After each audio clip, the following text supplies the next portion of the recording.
बे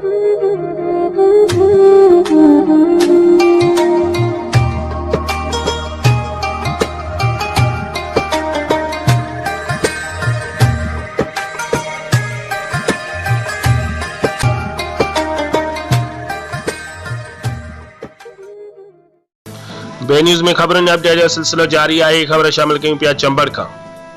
मीरा खोरी शाख ऐं चाकर शाख जे पुछड़े जे आबादगारनि जो इरिगेशन ऑफिस चंबड़ खां प्रेस क्लब चंबड़ ऐं थाणे वारे चौक ताईं हाजी करम रिंद, मोहम्मद अमीन रिंद, दीदार अली रिंद, हाजी बाग अली सरीवाल ऐं सवें ॻोठाणनि जी अॻुवाणीअ में एहतजाजी मुज़ाहिरो।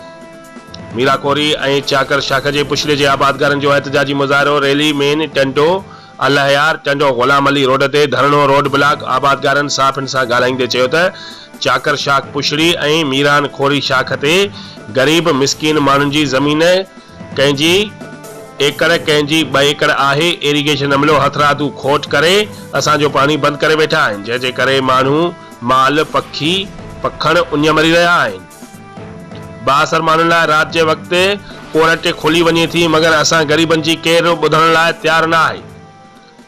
मुज़ाहिरीन आला अख़्तियारनि खे अपील कई त मीरा खोरी शाख ऐं चाकर शाख मां पाणीअ जी हथरादू खोज ख़त्म करे आबादगारनि मां बेचैनी ख़त्म कई वञे।